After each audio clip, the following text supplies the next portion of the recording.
නන්දි කඩාල් කලපුවේ වෙල්ලමුල්ලි වයිකාල් වලදී අවසන් වෙච්ච කතාවක්. නැවත මතක් කරන්න වෙන්නේ ලංකාවේ අමතක කරපු මිනිස්සු ඉන්න ප්‍රමාණය එන්න වැඩි වෙන නිසා. 2009ට කලින් මේ රටේ සම්පූර්ණ ජනතාවම ජීවත් වීමේ අයිතිය ගැන පුදුමාකාර බයකින් ඉන්න කාලවකවානුවක් ගත කරා. ඒක දන්නේ නැත්නම් 2009ට කලින් ඉපදුණු අය ඒක බොහොම ලොකු අවාසනාවක්.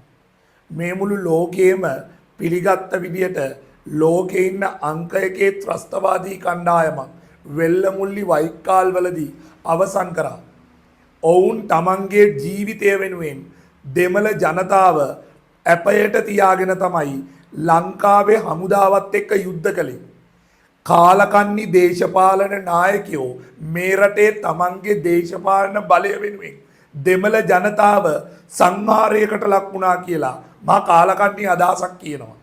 මතක තියාගන්න මේක දෙමළ ජනතාවට විතරක් සිද්ධ වෙච්ච ප්‍රශ්නයක් නෙමෙයි. අවුරුදු 30ක් තිස්සේ සිංහල දෙමළ මුස්ලිම් සියලු ජාතීන්ට මේ යුද්ධය නිසා බැටකන්න සිද්ධ වුණා. කවුරුත් මේ ගැන කතා කරන්න කැමති නැති වුණත් ඒක තමයි සත්‍යය. දේශපාලඥයෝ තමන්ගේ වාසිය වෙනුවෙන් මේ රටේ සිංහල දෙමළ මුස්ලිම් ජනතාව වෙන් කරන්න කටයුතු කරා. ඒ වෙන් කිරීමේ උග්‍රතම ප්‍රතිඵලය තමයි 1983 දී ප්‍රභාකරන්ගේ ආගමනය. ප්‍රභාකරන් පැමිණි ගමන නැවැත්තුවේ 2009 දී. ඒ 2009 දී ප්‍රභාකරන්ව නවත්තන්න මහින්ද රාජපක්ෂ හෝ සරත් ෆොන්සේකා හෝ වෙනයම් හෝ කෙනෙක් තනියම කරපු කටයුත්තක් නෙමෙයි. මුළු ශ්‍රී ලාංකීය ජාතිය මොන ජාතිය වුණත් මොන ආගම වුණත් සියලු දෙනා එකතු වෙලා හැම දේශපාලන නායකයෙක්ම හැම හමුදා නායකයෙක්ම තමන්ගේ උපරිමය දීලා මේ රටේ කාලකන්නි ත්‍රස්තවාදයක් අවසන් කළා. ඒ අවසන් කිරීම කරපු ඓතිහාසික සිදුවීම මතක් කරන්න බැරි නම් ඔබ මිනිසෙක් වෙන්න බෑ.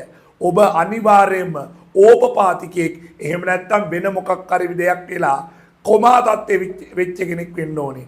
මේ වීඩියෝ එක දාන්නම ප්‍රධාන හේතුව තමයි ඒ දේ අමතක කළායයි කටයුතු කිරීම.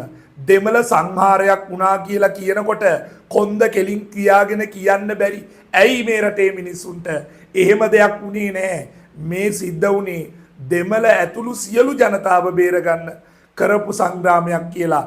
එදා අපි සජීවීව අපි අපේ පාසල් යන අවදිවලදී අපි දැක්කා දරුවෝ දෙමව්පියෝ අඬා වැළපෙමින් හමුදාවන් පාලනය කරන ප්‍රදේශවලට ආපු විදිය ඔවුන්ගේ වචන වලින් කියවුණා. LTT එක බලෙන් කුඩා දරුවන් අරගෙන ගිහිල්ලා යුද්ධයට බලෙන් ඈදාගත්ත විදිය. ඇයි මේ කාලකන්ණි ත්‍රස්තවාදීන්ගේ කාලකන්ණි දේවල් විවේචනය කරන්න කොන්දක් නැත්තේ? මේ රටේ නායකයෝ කවුරුන් නොවේවා කොන්ද කෙලින් තියාගෙන කියන්න ඕනේ දෙයක් තියෙනවා. මේ රටේ හැම මිනිස්සයම තේරුම් ගන්න ඕනේ සත්‍යයක් තියෙනවා. එදා අපි පරාජය කරේ ලංකාවේ මිනිසුන්ගේ ජීවත් වීමේ අයිතිය නැති කරපු මහා භයානක ත්‍රස්තවාදී සංවිධානයක්. තමන්ගේ ජනතාවට ප්‍රශ්නයක් තියෙනවා නම් උත්තරේ ආයුධ අතට අරගෙන අනිත් කෙනාව මරමින් තමන්ගේ අයිතිය ලබා ගැනීම නෙමෙයි. බුදුබණ දේශනා කරලා තියෙන්නේ හැම සත්‍යයටම මෛත්‍රී කරන්න. හැබැයි මෛත්‍රී කරන්න උගන්වනකොට මෛත්‍රී කරන්න එන මිනිහටත් වෙඩි තියපු ත්‍රස්තවාදියෙක් තමයි ප්‍රභාකරන් කියලා කියන්නේ. වෙල්ලමුල්ලි වයිකාල් වලදී ඝාතනය වුණේ. ඉතිහාසය අමතක නම් හොයලා බලන්න.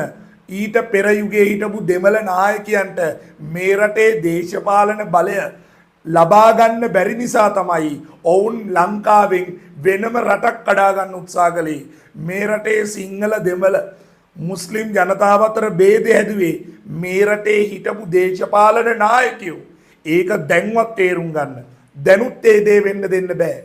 මෙච්චර කාලයක් ගිහිල්ලා අවුරුදු 17ක් අදට මේ කතාවට අපේ රටේ නිදහස වෙනුවෙන් දසදහස් ගාණක් අපේ මිනිස්සු තමන්ගේ ලේ දාඩිය කැපකිරීම කරලා තියෙනවා. රණවිරුව විදියට ජීවිතය පූජා කරලා තියෙනවා. අපේම රත්තරම් මිනිස්සු කාලකන්ණි ත්‍රස්තවාදියෙක්ගේ තමන්ගේ මනෝමූලික රාජ්‍යයක් තමන්ගේ නමින් අදාගන්න රටක් වෙනුවෙන් අපේම ආදරණීය දෙමළ මිනිස්සු ඝාතනය කළා. දසදහස් ගණන් ඝාතනය කළා.